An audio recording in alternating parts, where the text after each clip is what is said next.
मराठाओं के बारे में जब भी बात की जाती है तो सीना गर्व से चौड़ा हो जाता है। मराठा साम्राज्य भारत के इतिहास के सबसे महान साम्राज्यों में से एक रहा है। इसकी शुरुआत छत्रपति शिवाजी महाराज ने की थी और उनका सिर्फ एक ही सपना था कि पूरे देश में हिंद स्वराज की स्थापना की जाए। वे मुगलों जैसे विदेशी आक्रमणकारियों के सख्त खिलाफ थे। आज की इस वीडियो में हम मराठा साम्राज्य के 4 महान योद्धाओं के बारे में आपको बताएंगे और हमारा दावा है कि ये वीडियो देखते हुए आपको कई बार गूज बम्स भी आएंगे और आपको गर्व महसूस होगा कि भारत की जिस धरती पर ऐसे वीर योद्धाओं का जन्म हुआ है, आज आप उसी भूमि पर शांति पूर्वक जीवन यापन कर रहे हैं। वीडियो की कुछ बातें आपको विचलित भी कर सकती हैं, लेकिन आप दिल थाम कर ये वीडियो अंत तक जरूर देखें। श्रीमंत छत्रपति शिवाजी महाराज। छत्रपति शिवाजी महाराज के बारे में आज कौन नहीं जानता। उन्हें एक विशाल हिंदू सम्राट के तौर पर जाना जाता है। सभी प्रकार के युद्ध कौशल में उन्हें महारत हासिल थी। वे अखंड हिंदुस्तान में हिंद स्वराज की स्थापना करना चाहते थे। उनके पिता का नाम शाहजी भोसले था और माँ का नाम जीजाबाई था। शिवाजी की माँ ही उनकी पहली गुरु थी, जिनसे उन्होंने वेद कौशल का ज्ञान भी लिया। बचपन में शिवाजी महाराज ने गीता, रामायण और महाभारत जैसे ग्रंथ भी पढ़ लिए थे और अपने दादाजी से उन्होंने हथियार और युद्ध कौशल की शिक्षा ली थी। 15 साल की उम्र से ही शिवाजी ने मुगलों के खिलाफ अपनी आवाज बुलंद कर ली थी। उन्होंने अपनी सेना में किसानों को भर्ती किया और किसानों को अस्त्र शस्त्र चलाने सिखाए। शिवाजी महाराज को जंगलों और पहाड़ों की अच्छी जानकारी थी। वे गुरिल्ला युद्ध में माहिर थे और उन्हें माउंटेन रैट का नाम भी दिया गया। शिवाजी महाराज के रहते कोई भी विदेशी ताकत दक्षिण भारत की तरफ आंख उठाने की जरूरत नहीं कर पाई। आदिल शाह ने कई बार शिवाजी महाराज को हराने के लिए षड्यंत्र रचे और युद्ध भी किए, लेकिन शिवाजी महाराज को रोकना मानव असंभव हो गया था। लगातार वे अपने साम्राज्य का विस्तार करते जा रहे थे। एक समय पर उन्होंने 360 किले जीत लिए थे और मुगल साम्राज्य की नींव हिलाकर रख दी थी। आदिल शाह ने अफजल खान से कहा कि वे शिवाजी महाराज को खत्म कर दे और अफजल खान ने संधि के बहाने शिवाजी महाराज को अकेले मिलने के लिए बुलाया। लेकिन शिवाजी महाराज काफी चतुर थे और वे मुगलों की रणनीति अच्छे से जानते थे। उन्होंने अपने कपड़ों के भीतर एक लोहे का कवच पहन रखा था और अफजल खान ने गले मिलने के बहाने शिवाजी महाराज पर खंजर से हमला कर दिया। इसके जवाब में शिवाजी महाराज ने हाथ में पहने बाघ नाक से अफजल खान को चीर कर रख दिया। शिवाजी महाराज स्त्रियों का काफी सम्मान किया करते थे। औरंगजेब ने अफजल खान और उनके बेटे को कैद करने की भी कोशिश की, लेकिन अपनी चतुराई से वे कैद से बाहर निकले। सन 1680 को तबीयत बिगड़ने के कारण शिवाजी महाराज का देहांत हो गया था। छत्रपति संभाजी महाराज देश धर्म पर मिटने वाला शेर शिवा का छावा था। महापराक्रमी महाप्रतापी एक ही शंभू राजा था। अब आपको छत्रपति शिवाजी महाराज के बड़े बेटे संभाजी महाराज की वीर गाथा बताएंगे। इस गाथा को सुनकर यकीनन आपकी आंखें नम हो जाएंगी। जब संभाजी 2 साल के थे तभी उनकी मां का देहांत हो गया था। दादी जीजाबाई ने उनकी परवरिश की। पिता शिवाजी महाराज मुगलों से लोहा लेने लगे हुए थे। 9 साल की उम्र में संभाजी और शिवाजी को औरंगजेब ने कैद कर लिया था, लेकिन वह शिवाजी महाराज के बेटे थे और माथे पर शिकन तक नहीं आई। औरंगजेब की सेना की नाक के नीचे से वह भागने में कामयाब हुए। 16 साल की उम्र में संभाजी ने अपना पहला युद्ध लड़ा। एक 16 साल के लड़के को 60 किलो की तलवार के साथ युद्ध करते देख हर कोई हैरान था। उन्हें तलवारबाजी, घुड़सवारी और तीर अंदाजी में महारत हासिल थी। आवाजों में दम था और भुजाओं की ताकत का कोई मुकाबला नहीं कर सकता था। 13 भाषाओं का उन्हें ज्ञान था। कई शास्त्र भी उन्होंने लिखे थे। शस्त्र और शास्त्र का अद्भुत संगम उनमें देखने को मिलता था। उन्होंने मैसूर जैसे सभी राज्यों को अपने साथ मिला लिया था। पुर्तगालियों और मुगलों ने जब हाथ मिलाया और संभाजी महाराज को ये बात पता चली तो उन्होंने गोवा में भी कोहराम मचाना शुरू कर दिया। अंग्रेजों पर वो काल बनकर टूट पड़े। औरंगजेब ने हुसैन अली से कहा कि वे संभाजी महाराज को सबक सिखाए।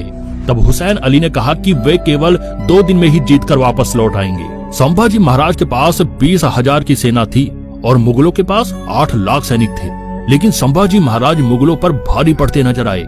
1 साल तक भी हुसैन अली संभाजी महाराज का कुछ नहीं बिगाड़ पाए थे। जब संभाजी 23 साल के थे तब शिवाजी महाराज का देहांत हो गया था। इसके बाद औरंगजेब खुद अपनी सेना लेकर दक्कन की तरफ निकल पड़े।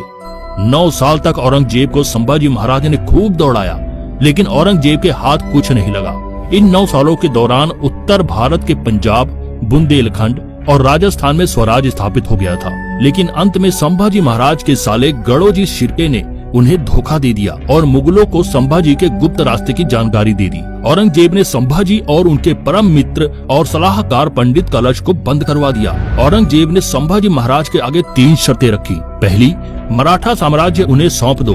दूसरी, अपनी सारी धन दौलत उनके हवाले कर दो। और तीसरी, अपना धर्म छोड़कर इस्लाम धर्म को कबूल कर लो। लेकिन संभाजी महाराज ने सभी शर्तें मानने से इनकार कर दिया और दहाड़ कर कहा कि वे एक सच्चे मराठा हैं। वे किसी भी हालत पर उसे अपना बादशाह स्वीकार नहीं करेंगे और न ही अपना धर्म परिवर्तित करेंगे। औरंगजेब ने संभाजी के नाखून उखाड़ने शुरू कर दिए, आंखों में मिर्च डाल दी, लोहे के जलते सरिये संभाजी की आंखों में घुसा डाले, एक एक करके उनकी सारी उंगलियां और हाथ पैर काट दिए, लेकिन संभाजी को झुकाने में कामयाब नहीं हो पाए। अंत में संभाजी महाराज के टुकड़े करके उन्हें नदी में फेंक दिया गया। संभाजी महाराज ने 120 युद्ध लड़े थे और एक में भी उन्हें हार का सामना नहीं करना पड़ा था, लेकिन अंत में अपने ही घर के सदस्य ने उन्हें धोखा दे दिया। छत्रपति शाहू महाराज। संभाजी महाराज की मृत्यु के बाद उनके परिवार को औरंगजेब ने बंदी बना लिया था। संभाजी महाराज की पत्नी का नाम येसुबाई था और बेटे का नाम शाहू था। शाहू महाराज का जन्म 18 मई 1682 को हुआ था और जब वे 4 साल के थे तभी उन्हें छत्रपति घोषित कर दिया गया था। लेकिन 1899 में औरंगजेब ने येसुबाई और शाहू जी को आजीवन कारावास की सजा सुनाई। 18 सालों तक याशू जी कारावास में बंदी रहे। उनके बचपन के 6-7 साल तो कुशलता से व्यतीत हुए थे, लेकिन अगले 18 साल उन्होंने कैद में गुजारे। पर शाहू जी महाराज की रगों में शिवाजी महाराज और संभाजी महाराज का खून दौड़ रहा था और वे काफी समझदार भी थे। अपनी समझदारी के दम पर उन्होंने औरंगजेब का दिल जीत लिया था। शाहू जी ने मराठा और मुगलों के बीच अच्छे संबंध बनाने के प्रयास किए। सन 1707 में औरंगजेब की मृत्यु के बाद शाहू जी को रिहा कर दिया गया और उन्हें एक सेना भी दे दी गई, लेकिन उनकी मां येसुबाई को कैद में ही रखा गया, जिससे वे आने वाले समय में मुगलों के खिलाफ आवाज न उठा पाए। 1707 में उन्हें अपने ही भाई शिवाजी द्वितीय से युद्ध करना पड़ा और मराठा की गद्दी पर विराजमान हो गए। औरंगजेब ने एक बार शाहू जी महाराज को मुसलमान बनने के लिए कहा था, लेकिन उन्होंने इससे साफ इनकार कर दिया। बदले में औरंगजेब ने कहा कि वे अपने 2 मराठा लाकर दे जो मुसलमान बनने के लिए तैयार हो। शाहू जी महाराज की खातिर खंडेराव गुर्जर और जगजीवन राव गुर्जर ने मुहर्रम के दिन इस्लाम धर्म कबूल कर लिया। सन 1719 में शाहू जी और मुगलों के बीच समझौते हुए और शिवाजी महाराज के किले शाहू जी को वापस मिल गए। साथ ही दक्षिण भारत के कई राज्य जैसे कर्नाटक, बरहाड़, हैदराबाद और खानदेश में भी मराठा साम्राज्य की दोबारा स्थापना हुई। शाहू जी महाराज ने 42 वर्षों तक शासन किया और 15 दिसंबर सन 1949 को उनका देहांत हो गया। पेशवा बाजीराव प्रथम। मराठा साम्राज्य के वीर योद्धाओं की जब भी बात आती है तो उसमें पेशवा बाजीराव प्रथम का नाम जरूर लिया जाता है। उनका जन्म तो एक ब्राह्मण परिवार में हुआ था, लेकिन कर्म से वे क्षत्रिय थे। 18 अगस्त सन 1700 के दिन बालाजी विश्वनाथ और राधाबाई के घर पेशवा बाजीराव का जन्म हुआ था। उनके पिता बालाजी विश्वनाथ छत्रपति शाहू महाराज के पेशवा थे। सन 1720 में बालाजी विश्वनाथ की मौत के बाद 20 वर्षों की अल्प आयु में ही बाजीराव को शाहू जी महाराज ने अपना पेशवा घोषित कर दिया था। बहुत कम उम्र में ही बाजीराव को युद्ध कौशल की अच्छी जानकारी हो गई थी। वे अपने पिता के साथ अक्सर रणनीतियां सीखा करते थे। बाजीराव का कद 6 फुट का था। उनके भाले में इतनी ताकत थी कि दौड़ते हुए घोड़े पर से भी वे दुश्मन पर बिल्कुल सटीक वार कर दिया करते थे। लोग उन्हें शिवाजी महाराज का अवतार भी मानते थे। अपने वीर पराक्रम और सैन्य कौशल के दम पर ही उन्होंने भारत के 70 से 80% जगह पर मराठा साम्राज्य स्थापित कर दिया था। दिल्ली पर सीधे हमला करने की हिम्मत इससे पहले किसी भी महान योद्धा ने नहीं की थी। सन 1728 से लेकर 1735 तक उन्होंने कई युद्ध लड़े और गुजरात, मालवा, बुंदेलखंड तक मराठा साम्राज्य का विस्तार किया। इसके बाद केवल 500 सैनिकों के साथ दिल्ली पर कूच कर दिया। 10 दिनों का सफर 2 दिनों में ही बाजीराव ने पार कर लिया। बाजीराव को दिल्ली में देख मोहम्मद शाह रंगीला घबरा गया और कहा जाता है कि वह 3 दिनों तक लाल किले से बाहर नहीं निकला था।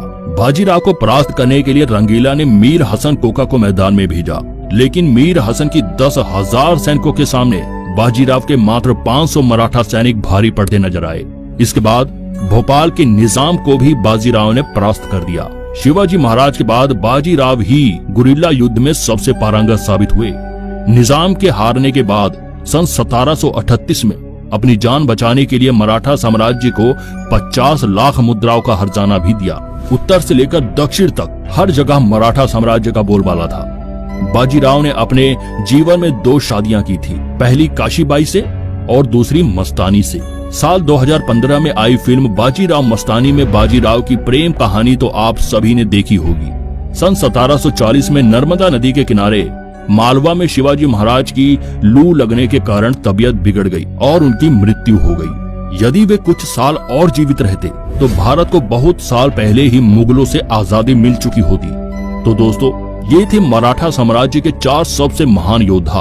उम्मीद करते हैं कि आपको ये वीडियो पसंद आई होगी, और अगर आपको भारत के इन महान सपूतों पर गर्व है तो इनके लिए वीडियो को लाइक और शेयर अवश्य कर देना। शिवाजी महाराज और पेशवा बाजीराव जैसे महान योद्धाओं के कारण ही आज भारत में हिंदुत्व समाज इतना संपन्न हो पाया है।